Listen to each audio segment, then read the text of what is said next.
Bueno, hoy como todos los miércoles, que definitivamente hoy no es miércoles, estamos en su programa Diálogos Ciudadanos, que es el programa institucional. ¿No se está escuchando? No nos está escuchando, ¿No no. se está moviendo? Nomás avanzan una rayita y ya. A ver, no te preocupes. Se suspende y No. Detengo grabación. No. Tú grábale y yo le recorto. Bueno. Ahí. Sí, Bueno, se escucha bueno. más, se escucha más. Bueno, ahí está, acercando.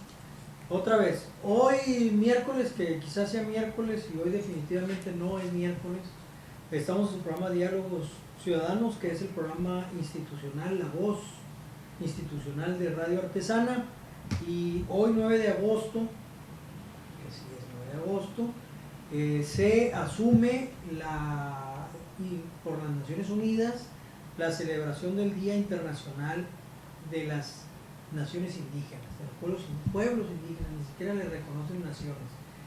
Y bueno, claro, nosotros vamos a hacer un antifestejo. Esa es la idea.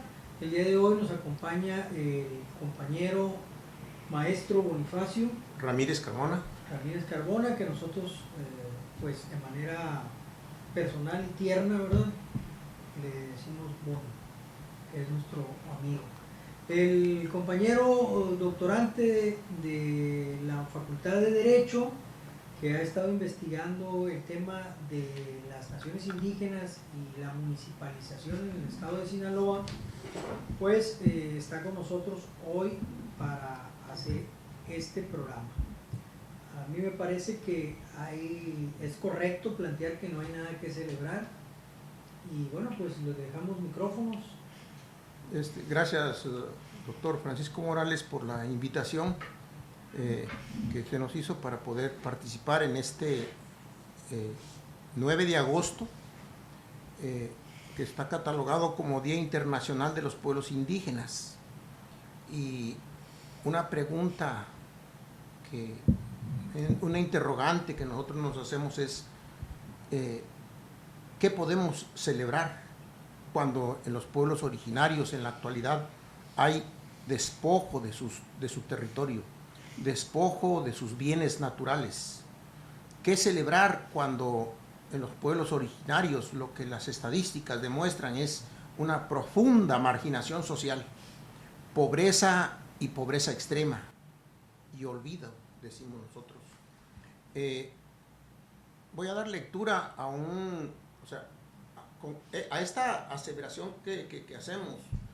Pues nuestros mentores nos han pues inculcado la idea de que no solamente afirmar una hipótesis, sino demostrarla, evidenciarla. Y en ese sentido, a esta afirmación de que no hay nada que celebrar, voy a dar lectura a un artículo del periódico Revista Semanal de la Comisión de Defensa de Derechos Humanos del Estado de Sinaloa, de mi autoría, y dice así: el primer domingo de mayo, un día después de la Santa Cruz, junto al mar en paredones y a mano levantada como es su costumbre, los representantes de las comunidades yoremes que se oponen a la instalación de la planta de amoníaco en la bahía de Ohuira decidieron poner nombre a su asociación civil, Resistencia y Dignidad, frase que refleja exactamente la actitud con la que han enfrentado desde hace más de una década al capital alemán y a las autoridades de los 3 niveles de gobierno, quienes intentan condenarlos al éxodo inevitable con su planta de amoníaco a corto plazo. También, con Resistencia y Dignidad, enfrentaron la arrogancia y discriminación del presidente municipal de Ahome, Gerardo Vargas Landeros, recientemente destituido por el Congreso del Estado, quien en su primer periodo de gobierno, en su plan municipal de desarrollo, ignoró a los 51 pueblos yoremes ubicados en su jurisdicción. Esta afirmación se comprobó el 25 de octubre de 2024, cuando un grupo de investigadores en el primer Congreso Internacional de Estudios Económicos y Sociales en la Universidad Autónoma Indígena de México, UAIN, afirmaron que se palpa una incongruencia del gobierno en su afán de primero a los pobres, porque de 108 programas que comprende el eje de bienestar y calidad de vida en este Plan Municipal de Desarrollo de Ahome, no hay un solo programa específico dedicado a los yoremes mayos. Esta política discriminatoria contraviene claramente la Declaración sobre el Derecho al Desarrollo que tienen los pueblos del mundo, adoptada por la Organización de las Naciones Unidas, donde establece que debe mejorar el bienestar de la población entera y de todos los individuos, sobre la base de su participación activa, libre y significativa en el desarrollo y en la equitativa distribución de los beneficios resultantes. Posteriormente, el 22 de marzo de 2021, cuando el Congreso del Estado de Sinaloa aprobó por decreto la creación del municipio de Juan José Ríos, la comunidad de Lázaro Cárdenas, perteneciente al municipio de Ahome, sin su consentimiento, injustamente fue integrada al municipio de nueva creación para debilitar la unidad de los pueblos yoremes en su lucha contra la planta de amoníaco. El mencionado presidente destituido por pertenecer a su jurisdicción en ningún momento defendió como correspondía el derecho de la comunidad a ser consultados. Hoy, esta comunidad yoreme se encuentra en una lucha jurídica y social buscando ser reintegrados al municipio de Ahome porque no se respetó su derecho a la consulta previa, libre, informada, culturalmente adecuada y de buena fe. También el mismo cabildo municipal presidido por el destituido presidente en enero de 2025 no cumplió con el ordenamiento que establece el artículo 26 bis de la Ley de Gobierno Municipal del Estado de Sinaloa, donde ordena que en cada uno de los municipios con población indígena en Sinaloa, el cabildo emitirá una convocatoria con la finalidad de invitarlos a elegir, de acuerdo con sus normas, procedimientos y prácticas tradicionales, un representante ante el ayuntamiento. Como el cabildo no emitió esta convocatoria en tiempo y forma, lógico, no fueron elegidos los representantes yoremes ante el ayuntamiento, omisión que imposibilita impulsar políticas públicas a favor del desarrollo de los pueblos originarios. Por eso, ahora, como una alternativa de desarrollo social, los pueblos yoremes, en ejercicio de su derecho de libre determinación y autonomía, preparan una iniciativa de ley que permita aprobar normas para crear municipios indígenas en Sinaloa, como fueron creados recientemente al amparo de la Constitución Federal en Chiapas, Guerrero y Morelos.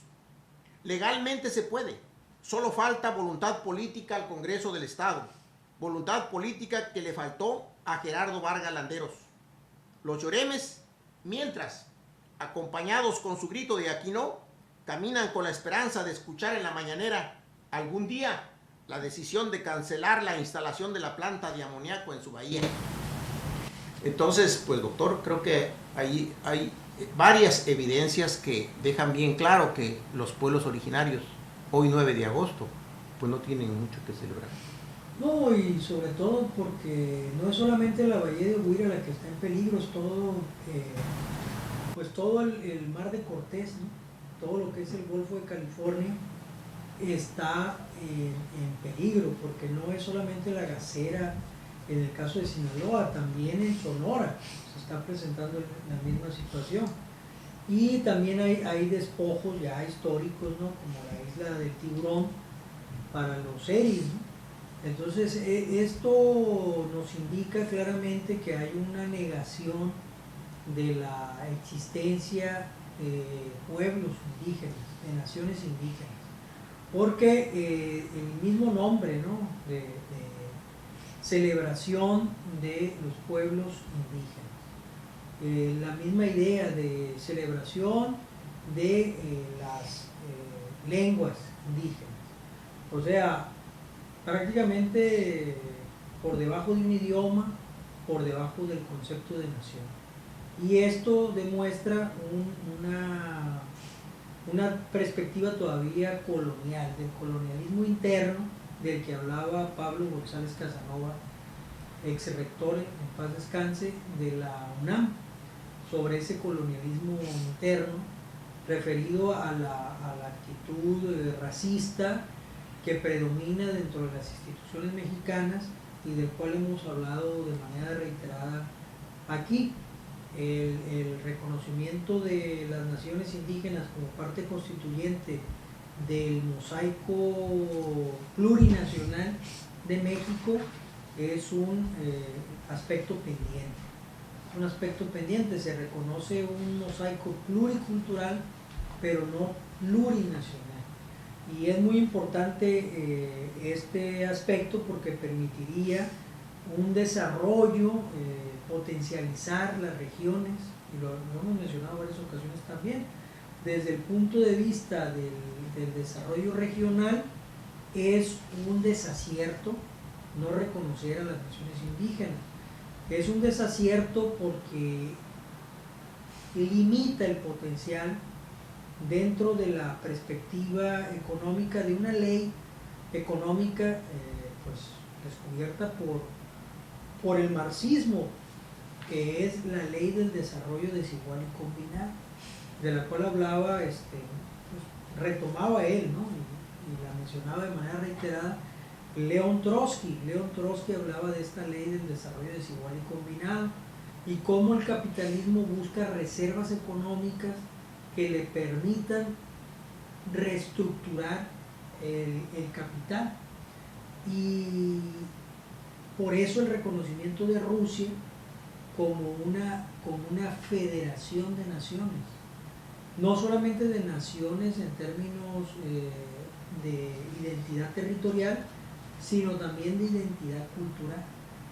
Por eso en China el reconocimiento a esa diversidad cultural como naciones, porque les permite tener ese mercado interno como una locomotora que moviliza a través de la ley del desarrollo desigual y combinado los procesos de generación de capital y resistir a los embates imperialistas. México no está preparado para resistir a los embates imperialistas norteamericanos, lo estamos viendo, o sea, no es solo sobrevivencia, no es una concesión a los pueblos indígenas lo que estamos planteando, en el marco de reconocerlos como naciones, es también defender a México, reconocerlos como naciones. Sí, porque mientras no se haga un reconocimiento pleno a los derechos de los pueblos originarios, estos van a seguir en la marginación, pero eso no es una marginación que ellos han optado, sino que se les ha obligado a permanecer desde la época de la colonia, o sea, allá fundidos en las montañas. Fueron 300 años de dominación española, pero llevamos ya más de 200 años como nación independiente, y entonces los gobiernos independientes han seguido con esa misma actitud política de discriminación y racismo. Por ejemplo, di lectura a las actitudes discriminatorias de un ayuntamiento municipal de Sinaloa. Sin embargo, esa actitud discriminatoria del ayuntamiento no es más que el reflejo de una actitud discriminatoria del poder estatal y del poder federal. O sea, hay toda una línea de acción. Ahora, esto que afirmo, bueno, tiene aquí su evidencia. En el mes de septiembre fue reformada la Constitución Política de los Estados Unidos Mexicanos en el artículo 2 al integrarle nuevos derechos a los pueblos originarios. Sin embargo, esos derechos que se les reconocen, pero son derechos que de manera gradual, pero los van como integrando, pero no en su totalidad. De tal manera que hay derechos que son fundamentales, que son estratégicos. Sí le reconocen derechos culturales, derechos sociales, pero no se reconoce, por ejemplo, plenamente el derecho a la consulta, que esta consulta debe ser vinculante, que la práctica sería que el Estado, como está obligado por ley, por la Constitución y por tratados internacionales, a que cualquier acto que tenga incidencia en los pueblos originarios deben ser consultados. Sin embargo, esa consulta la han realizado, pero únicamente para cumplir con una norma. Pero en la práctica han sido procesos de consulta simulada. Ahora, en esta reforma a la Constitución en el mes de septiembre de 2024, faltó incluir que el derecho a la consulta sea vinculante, 1. 2, que el derecho que los pueblos originarios tienen a nombrar a sus representantes de acuerdo a sus sistemas normativos ante el ayuntamiento, ante el Congreso del Estado, ante el Congreso de la Unión. Esos derechos no se les reconocen o se les reconocen a medias, ¿no? A nivel estatal, por ejemplo, aquí en Sinaloa no existe diputados indígenas electos de acuerdo a sus sistemas normativos, menos a nivel federal. Ahora, a nivel municipal, tampoco. Hay una ley que vamos a comentar enseguida, que se emitió hace 1 año y medio, y que en el mes de enero los ayuntamientos estaban obligados a convocar a las comunidades, a nombrar a sus representantes ante el ayuntamiento. Simplemente no emitieron esa convocatoria. O sea, no cumplieron con la ley, no cumplieron con la normatividad, pero no hay sanción. Entonces, al no integrar lo que se comenta en el artículo anteriormente leído, al no haber representantes indígenas ante el ayuntamiento, entonces no se pueden dar a conocer las necesidades de las comunidades. Por lo tanto, el ayuntamiento no aparta recursos para impulsar el desarrollo de los pueblos indígenas. Es fundamental que México reconozca de manera rápida y en su totalidad a las naciones indígenas, porque esto permitiría el fortalecimiento del espíritu nacional. Lejos de debilitarlo, lo fortalecería en un reconocimiento explícito de que la independencia de México, los ejércitos de la independencia fueron indígenas, en el reconocimiento que los ejércitos de la revolución fueron indígenas. Y los grandes cambios de la transformación del país se han hecho por el esfuerzo de las comunidades indígenas. Es una deuda histórica que tiene el pueblo de México hacia las naciones indígenas. Esto nos permitiría a nosotros no solamente un indigenismo de museos, sino una visión de reconocimiento a naciones dueñas del territorio. Y voy más allá. De la misma manera en que se tiene un apoyo para discapacitados, un apoyo para personas de la tercera edad, un apoyo para jóvenes, se tiene que tener un apoyo para indígenas. Pero no como una dádiva, sino para resarcir el despojo que ha habido hacia las naciones indígenas. La nación mexicana tiene que dar un apoyo a esas comunidades para garantizar su inserción en la educación, su propia educación, su propio sistema de salud, para generar esas condiciones para la administración de su territorio.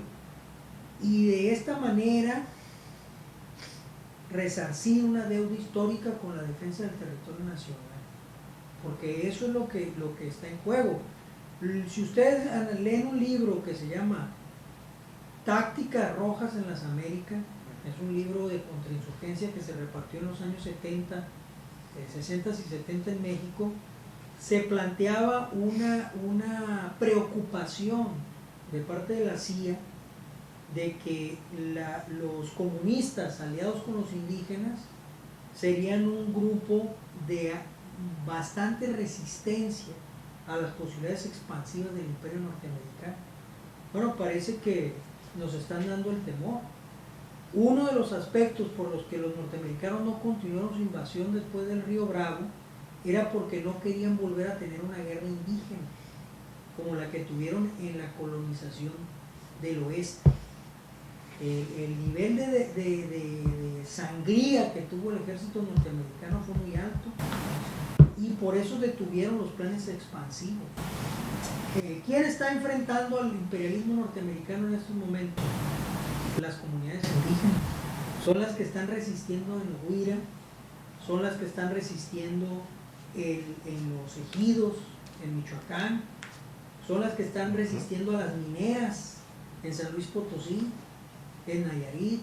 Entonces, hay una deuda, sí hay una gran deuda, hay una gran deuda hacia las naciones indígenas, pero también hay una resistencia del imperialismo, del colonialismo local, del colonialismo interno, porque saben que se generaría un proceso de liberación de estas naciones.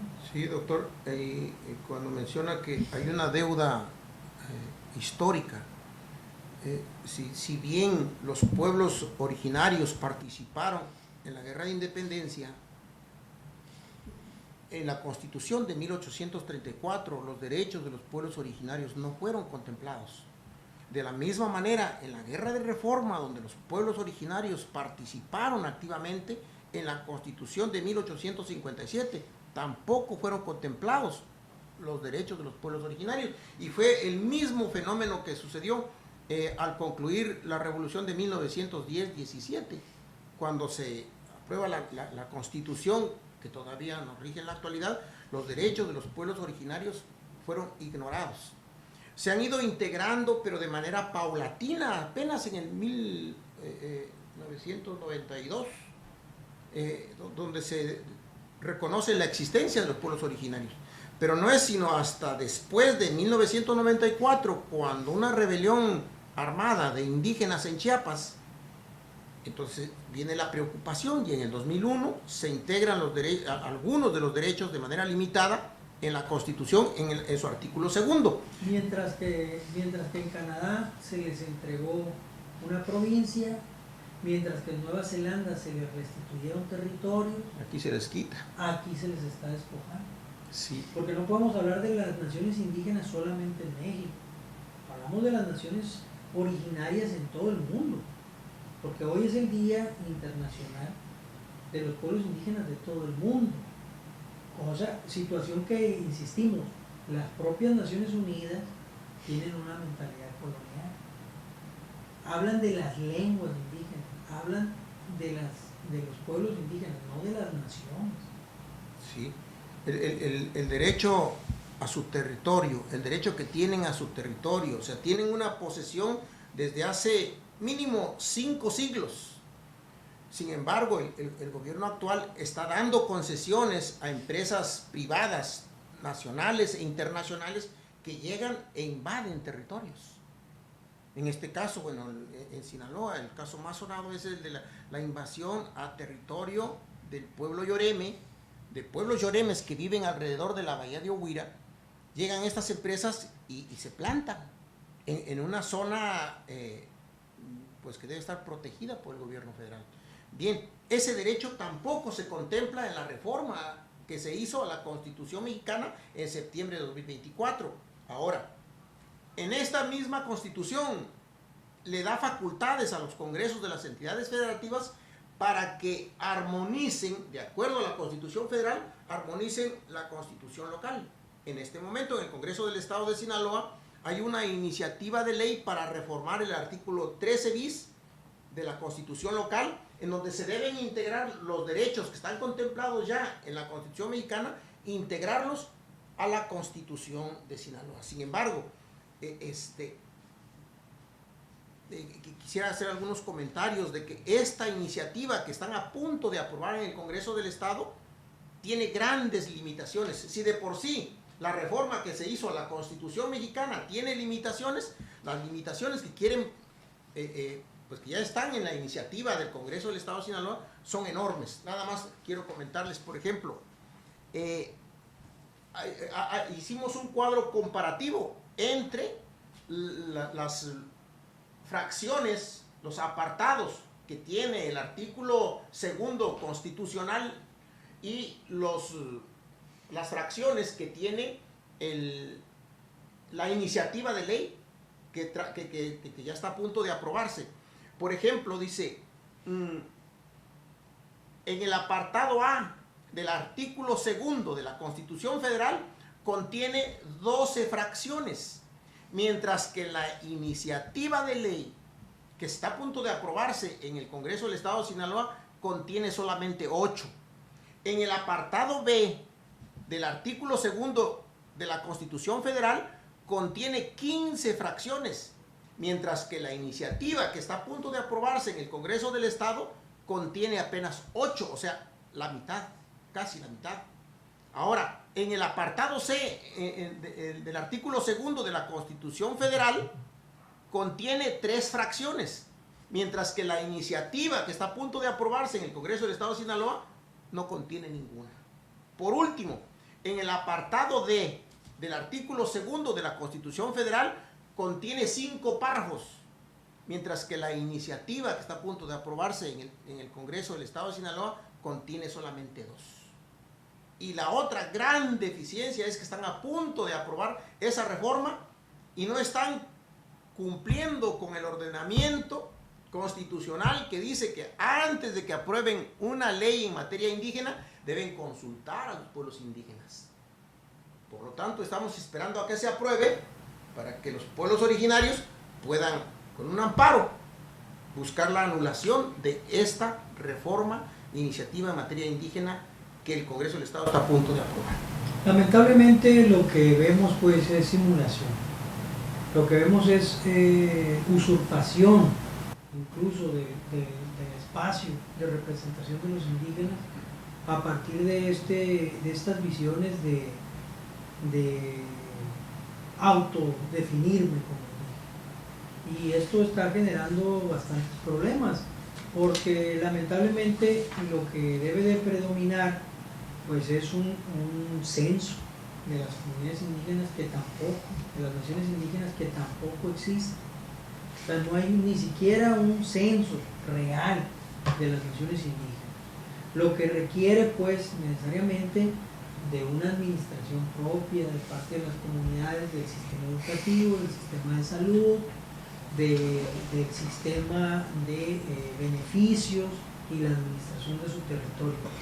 Ojo, cuando esto se menciona, pues para muchos es la búsqueda de la separación del país, de la balcanización del país. No, es que hay que adelantarnos justamente a esas estructuras de intromisión que buscan desde fuera desmembrar al territorio nacional, desmembrarlo a partir de romper las resistencias de las comunidades a su arraigo territorial, porque el cemento, el pegamento que ha unido a la nación es la sangre indígena. La sangre indígena es la que ha unido a la nación mexicana por esa necedad, por esa actitud necia de mantener una forma de desarrollo alejada de los procesos industriales, alejada de los procesos de explotación absurda de la naturaleza. Y simple y sencillamente recordemos esa carta a George Washington, en donde un jefe indígena le dice: ¿se puede comprar el cielo? Yo parafraseo, ¿no? Ustedes la pueden buscar. ¿Se puede comprar la tierra? ¿Se puede comprar a la madre tierra? Así como tú me pides que yo te mande a los hijos indígenas de la nación indígena a que se eduquen en tus escuelas, yo te invito a que mandes a tus hijos a educarse por nosotros. Entonces, aquí hay una pérdida de sensibilidad del arraigo de las naciones indígenas con la naturaleza, y es ofensivo el trato que se le da a las naciones indígenas. Sí, creo que la serie de agravios que los 3 niveles de gobierno a diario cometen contra los pueblos originarios sería una lista interminable. Por eso decimos que el 9 de agosto, Día Internacional de los Pueblos Originarios, no hay mucho que celebrar. Un ejemplo concreto: desde hace ya más de una década, las comunidades yoremes que viven alrededor de la bahía de Ohuira se oponen a la instalación de una planta de amoníaco ahí junto a la bahía de Ohuira, porque van a contaminar toda la bahía. Son 3.500 pescadores que viven del producto pues que a diario pescan para alimentar a sus familias. Al contaminarse, dejarían de hacerlo y seguiría pues el desplazamiento. Ahora, hay 40 diputados en el Congreso del Estado. En estos 10 años no se ha ido a parar uno solo de ellos. Y acabo de observar ahí que ganan 110,000 al mes. Entonces, ¿a quién representan? No están cumpliendo con sus con las obligaciones. Para concluir, esta iniciativa de ley que están en materia indígena que están a punto de aprobar en el Congreso del Estado de Sinaloa, hacemos las siguientes reflexiones. Esa iniciativa es limitada porque es distinta a la reforma realizada en el artículo 2 constitucional. Otra, no hay una armonización jurídica como lo establece el artículo 133 constitucional, en donde la Constitución del Estado de Sinaloa debe reflejar la reforma en materia indígena que se hizo en la Constitución Federal. Otra, el Congreso del Estado, para aprobar esta iniciativa de reforma, no ha realizado una consulta indígena. Por otro lado, el Instituto Nacional de Pueblos Indígenas y la Comisión para la Atención de las Comunidades Indígenas del Estado de Sinaloa no opinan, guardan silencio, cuando su obligación es vigilar, proteger los derechos de los pueblos originarios. Luego, en esta misma iniciativa no menciona el derecho a la autonomía y la autodeterminación. Otra, los usos y costumbres que sí menciona en esta iniciativa es un concepto que ya no es usado en la Constitución Federal. Sin embargo, ellos siguen manejando los usos y costumbres. Nosotros nos referimos a los sistemas normativos de los pueblos originarios. Por otro lado, se les reconoce a los pueblos originarios como sujetos de derecho público, pero en el estado de Sinaloa, si bien se reconocen a 236 pueblos en el catálogo de pueblos originarios del estado de Sinaloa, pero no son en su totalidad 236, son más. Además que no existe un censo en donde se especifique cuántos indígenas hay en el estado de Sinaloa, y ese censo no lo hacen porque si lo hicieran estarían obligados a tener que programar políticas públicas de inversión para esos pueblos originarios que en este momento están en la marginación. Por último, no se contempla en esta reforma no se contempla la representación de los pueblos originarios en los ayuntamientos, sino por separado están impulsando otra reforma en donde desconocen otra reforma en materia indígena que determina el procedimiento para que los pueblos originarios nombren a sus representantes ante los ayuntamientos, que fue la convocatoria que no expidieron en enero. Entonces, la iniciativa que van a aprobar en un mes o 2 meses anulan ese artículo 26 bis de la Ley de Gobierno Municipal del Estado de Sinaloa. O sea, están jugando con los derechos de los pueblos originarios. Por último, en esta iniciativa de ley que están a punto de aprobar, para nada se contempla el derecho que tienen los pueblos originarios a su territorio, al control y al manejo de sus recursos naturales. Por lo tanto, el pueblo yoreme que se opone a la instalación de la planta de amoníaco, pues seguirá diciendo aquí no. No solamente aquí no, hay que también plantear el hecho de en cualquier parte ya no. La idea de una agricultura intensiva, cargada de amoníaco, pues es matar el suelo.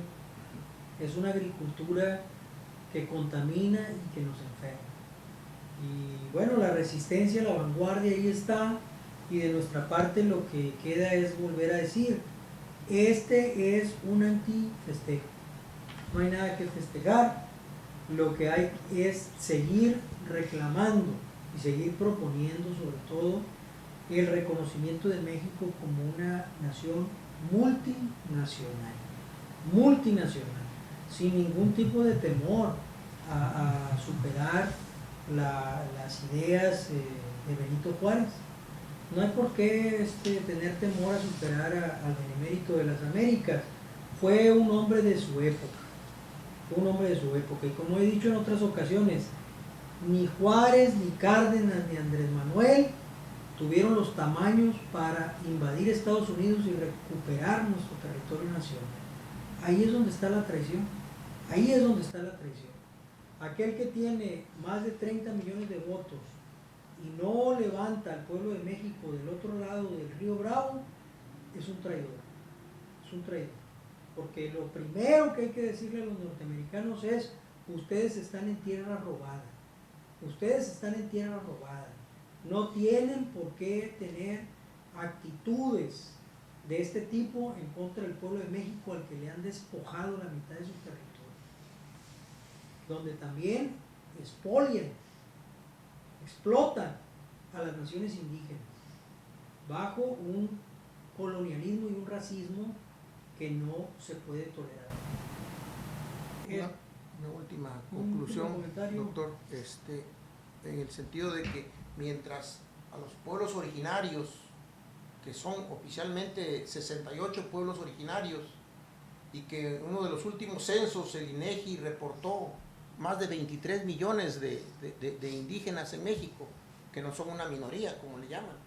Mientras todo ese pueblo siga en la marginación social y no se le integre al desarrollo económico de la nación, o sea, no se puede hablar de democracia, porque hay una desigualdad. No, y sobre todo bajo la idea de que se den una carga cuando no lo van a hacer. O sea, no lo van a hacer. Ellos vienen a vitalizar, a incorporar un escenario de desarrollo en donde el capitalismo se va a expandir. Esa es la ley del desarrollo desigual y combinado. Y no es una ley cualquiera. Es una ley que permite la expansión del propio capital y a su vez genera las condiciones para superarlo. México no puede superar el feudalismo, no puede llegar a ser una nación capitalista, no somos una nación capitalista, no puede superar esta etapa del desarrollo económico porque no ha incorporado a las comunidades indígenas, a las naciones indígenas, las tiene que incorporar. Pero la idea decimonónica, la idea juarista, es que son una carga. Nosotros tenemos que superar por eso a Juárez. Nosotros tenemos que superar el paternalismo de Cárdenas. Tenemos que superar el paternalismo de Andrés Manuel López Obrador. ¿Y cómo lo vamos a superar? Incorporándolos con pleno derecho como nación. No podemos hacerlo de otra manera. Porque si no, el imperialismo nos va a comer antes. El imperialismo norteamericano nos va a comer. Y en ese juego es en el que debemos de estar. No una visión de indigenismo, una visión nacional. México como nación plurinacional. Eso es un análisis de supervivencia del propio país. De otra manera, ¿cómo? No tenemos la capacidad industrial norteamericana para sostener un conflicto. No tenemos la capacidad. Y en ese sentido, bueno, pues claro que tenía razón José Martí, pobre de México, tan lejos de Dios y tan cerca de Estados Unidos. Así es. Gracias, doctor, por la invitación y podríamos seguir platicando horas. El tiempo va en sobre contra esto. nuestra. Qué bueno que están el día de hoy con nosotros, este miércoles, que definitivamente no es miércoles. Nos vemos en la que sigue. Gracias. Detener ahí la grabación, Pacho.